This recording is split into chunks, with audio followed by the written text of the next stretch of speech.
So we start today Maha Nidana Sutta.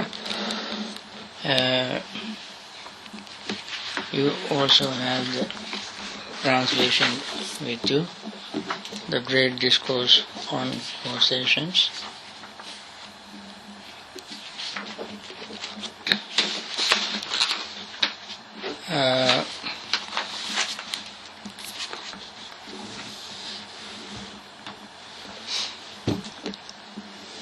It is very easy to remember even the Pali discourse in Pali, but that doesn't mean we understand the discourse. Remembering words itself is not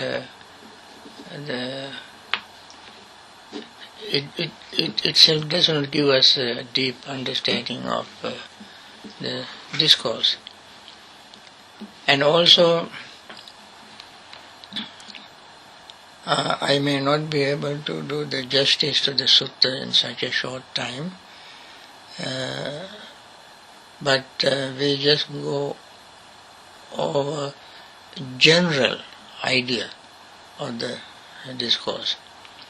And each and every one of you has to read it very carefully, mindfully between lines, and think of it, and read the commentaries, sub-commentaries as being translated by Bhikkhu Bodhi very, very meticulously, very clearly.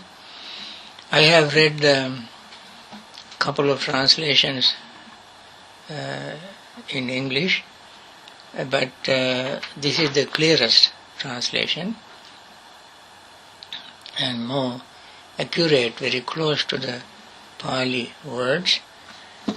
So his translation I use for our discussion. It is very simple. The beginning is the same. One time when the Buddha was in Kuru state,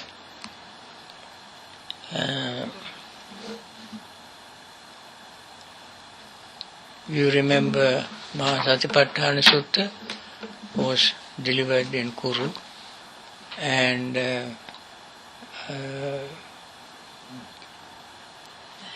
Kalama Sutta, and so on.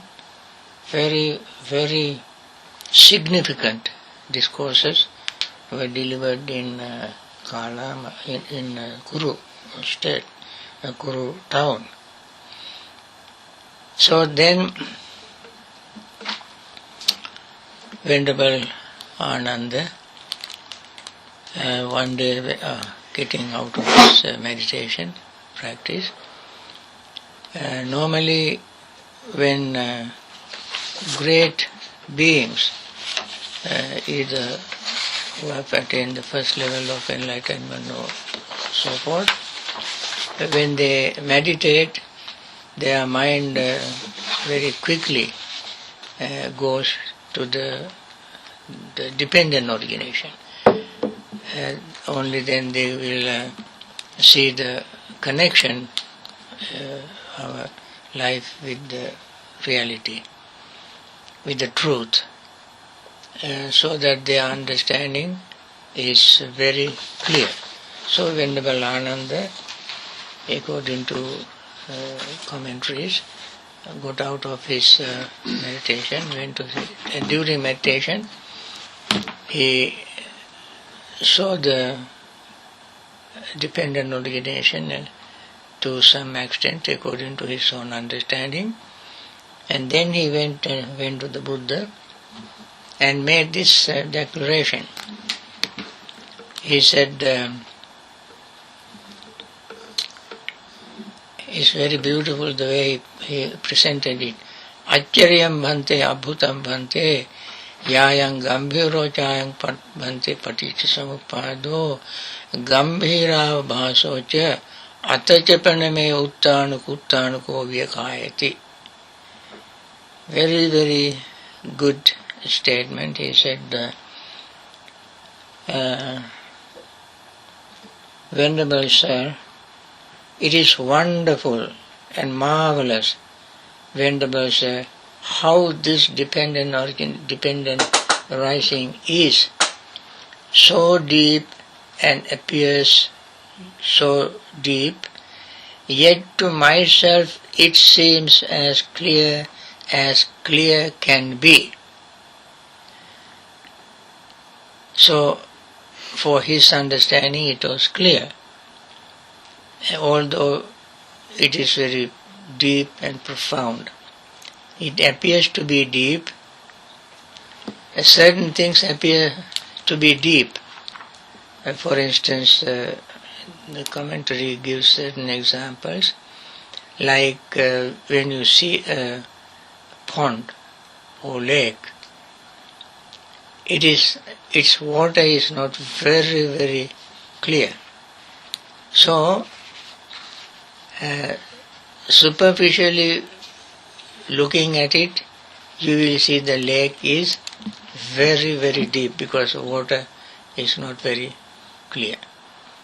But in reality, it is not.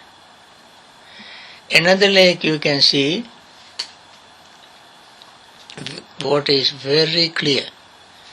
You can see the bottom, and you see the lake is shallow, but it is not shallow, very deep. So it is the second position Venerable Ananda had. For him, when he look at it holistically, completely, the whole thing, because he is very intelligent monk, his quality was understanding things quickly, dhitima, satima, and so forth. He had many good qualities. Memory was extremely wonderful. So, to him it seems to be very clear. That's why he came. But it is not very clear for other people. Even for Venerable Ananda it is not 100% clear, because Ananda has not attained full enlightenment. One has to attain full enlightenment to understand it properly and see the depth and width, the profundity of dependent origination. Only then, like Venerable Sariputta, could declare to anybody that the dependent origination is clear. Nobody says it is simple. Even Venerable Ananda did not say it is simple, but he said it is clear to his wisdom. So Venerable, when he heard, the Buddha heard this, then Buddha, in a very friendly way, in a gentle way, not like in places where he reprimanded Arita, Sunakata, Sati, and so forth, and Mahalunkyaputta and so forth, where he reprimanded them and straight away used very stern, harsh, not harsh word, disciplinary words. But here Buddha apparently spoke to him gently, kindly. Ananda, don't say that. Don't say that. Do not say so, Ananda. Do not say so. Ananda, this dependent arising Ananda is deep and it appears deep. Because of not understanding and not penetrating this Dhamma Ananda, this generation has become like a tangled skein, like a knotted ball of thread, like a metal rushes and reeds, and does not pass beyond samsara with its plane of misery, unfortunate destinations and lower realms. Etasananda dhammasa ananubodha appativeda evameva bhaja tanta kulajata kulagantika jata manju babbaja bhuta apayan duggatim vinipatang sangsarang nati vattati. So it is very clear why we all linger in samsara, because we don't understand this. We even might have seen the Buddha, even might have listened to his Dhamma. We don't know. The samsara is very long, and yet we are still in samsara, existing. Why? Because we do not understand dependent origination. Understanding dependent origination, I also want to mention at the outset, the way of understanding is not given very clearly in this discourse or in other general dependent origination. But the method is given: when such and such is there, such and such thing happens. When such and such is not there, such and such thing does not happen. So putting these two sets together itself does not show how to get out of it. It says when you remove this greed, ignorance, you can be liberated. Then there must be a way to get rid of ignorance. What should we do?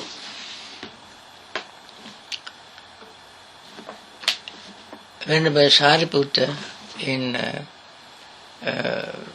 Sammaditthi Sutta and the Buddha in Maha Nidana Sutta have given a method. Venerable Sariputta went to combine dependent origination with the Noble Eightfold Path. Maha Nidana Sutta, Buddha combined the dependent origination with Noble Eightfold Path. So, that is the method of getting rid of it, which includes Sila, Samadhi, Panya, morality, concentration and wisdom. Here, general, very deep, profound theory is given, and so we have to incorporate this with other teachings of the Buddha in order to find the way out. And the method is given: if you do this, this will happen. But detailed explanation, even in the Mahasatipatthana Sutta we just finished, we have the method. So all these are linked, connected together. Then Buddha straight away started explaining. Here, in other places, Buddha simply, in other regular traditional dependent arising or dependent origination, Buddha said avijja paccaya sankhara and so forth. Paccaya sankhara, depending on such and such thing happen. Here, Buddha used a very specific term, that is idapaccaya. Paticca another name is idapaccaya. Idapaccaya means this specific condition.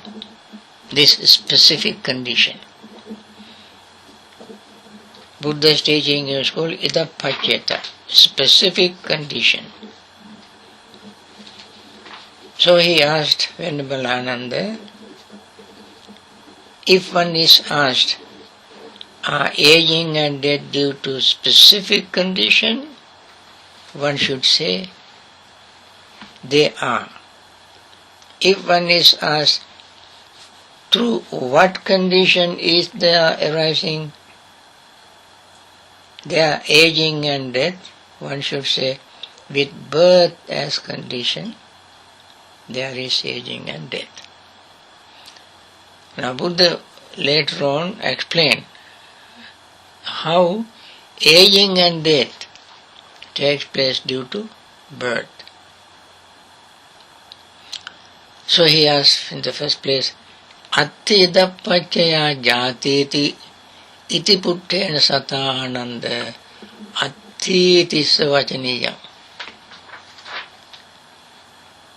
Kimpaccaya jatiti iti cevadeya bhavapaccaya jatiti ichchasa vacaniyam. And so forth.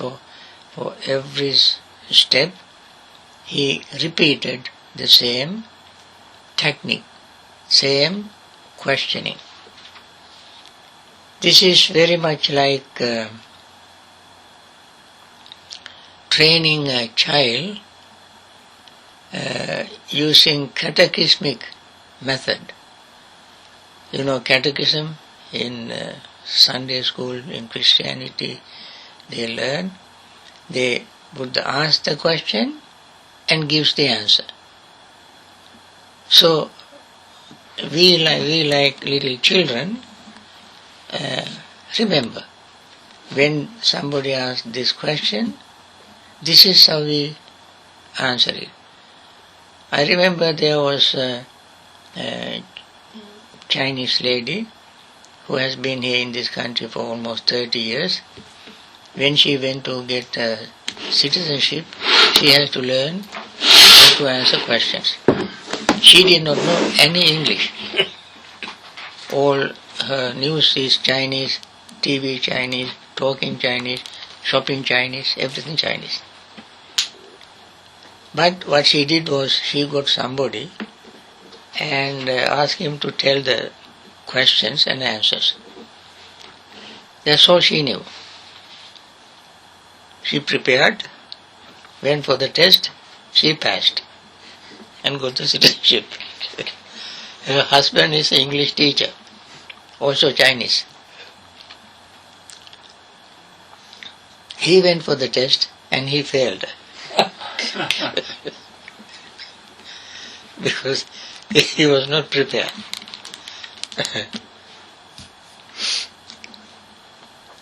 So Buddha simply, spoon-fed us questions and answers to deal with this subject.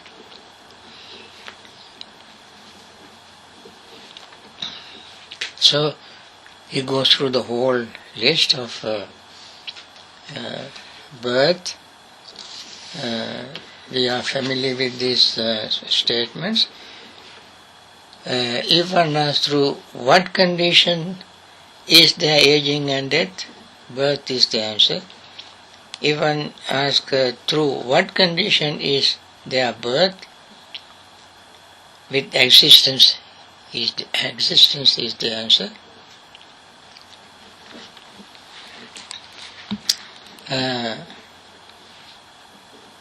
What is existence in Pali? Bhava. Bhava, Buddha explained what kind of bhava is.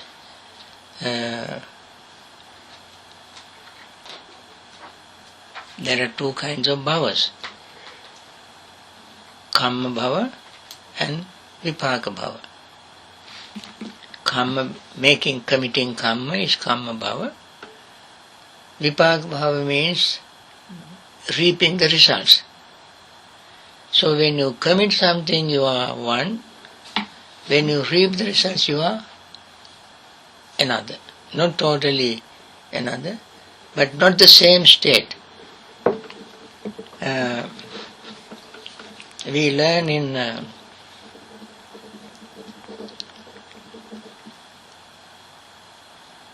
Madhuva manyati balo yava papanna pachyati yadaja pachyati papang atabalo dukkhang nigacchati. When you commit unwholesome thing, it is so pleasing, sweet, like madhu, honey. But when you bear the fruit, dukkha nigacchati.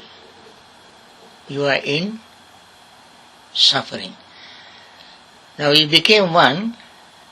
When you commit the karma, you are happy, jolly, jumping up and down, because no mindfulness. And you have become joyful person, happy person. Then later on when you have results, you are depressed person, unhappy person. So you became one at one time and became another at another time. Not two completely different. In the same very life, in this very life, this can happen. So, these are two things. We will discuss these things later. Now,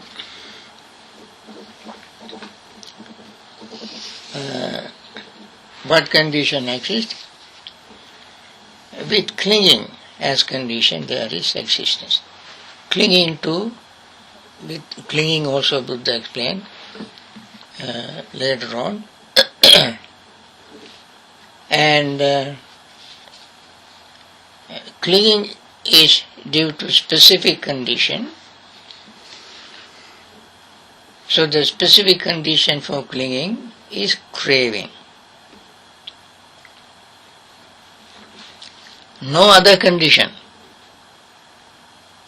for clinging, no other conditions. Not generosity is the condition, not compassion is the condition, but clinging. Even to generosity we cling, that brings us suffering.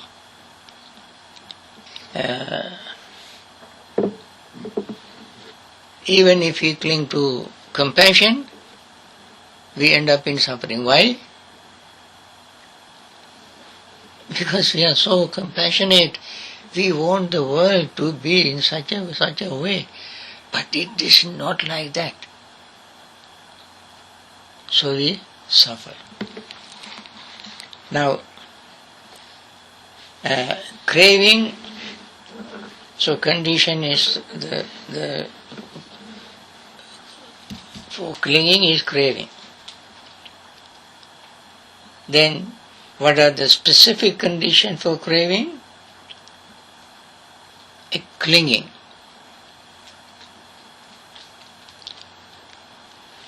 And what is the specific condition for clinging? Feeling. What is the specific conditions for feeling? Contact. What is the specific condition for contact? Mentality and materiality. Now,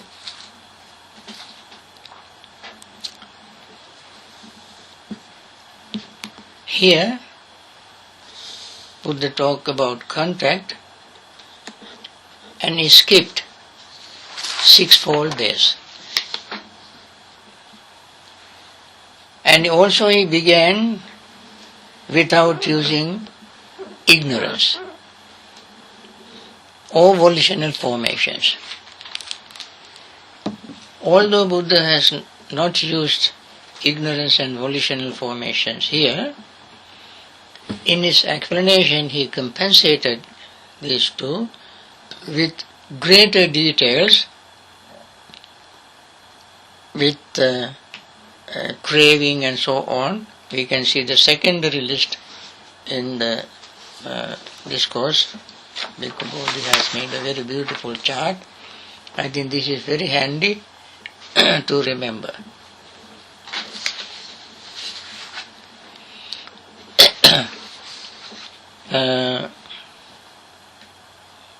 Now we see a specific condition for contact is mentality and materiality. Okay. Now mentality, a specific condition for mentality and materiality is consciousness. And so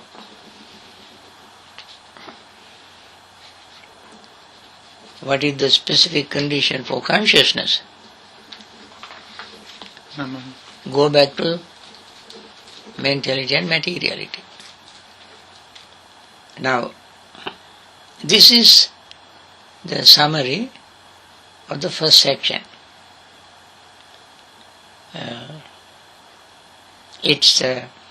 Later on Buddha explained these things in detail. So, and then Buddha repeat the whole series up to now. Thus Ananda with mentality and materiality as condition, there is consciousness. With consciousness as condition, there is mentality and materiality. With mentality, materiality as condition, there is contact.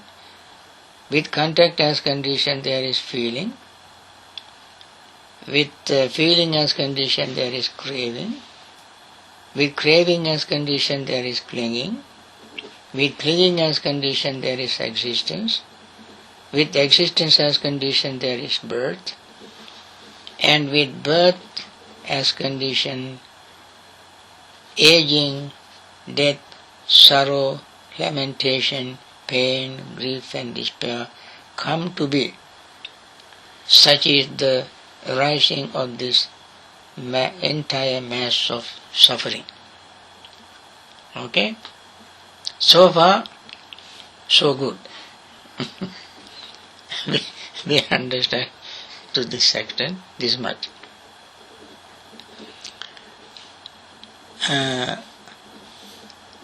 So we remember this last sentence.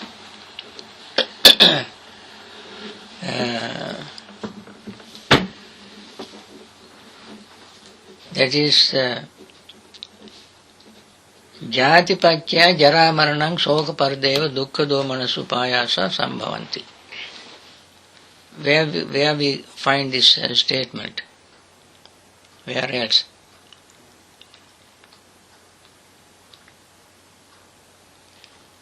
In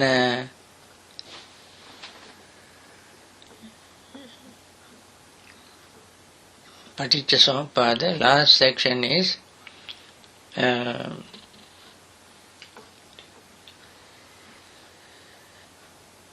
Jatipachya jaramarana soka parideva dukkha domana supayasa sambhavanti. This sentence we find in Paticcasamuppada, regular statement, regular Paticcasamuppada that we normally recite. And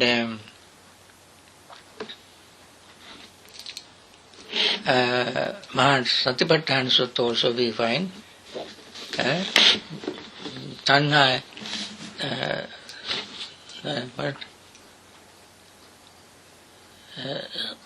Sakopanishad, no, Tanha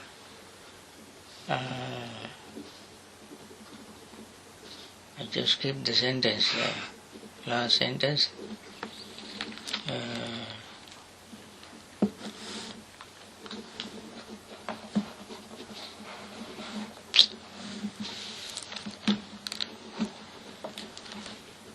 Soka parideva dukkha domana supayasa sambhavanti. This sentence is repeated in several places. I could not recall it right now. So it's very often repeated sentence. Birth, decay, death, sorrow, lamentation, pain, grief and despair. Due to birth.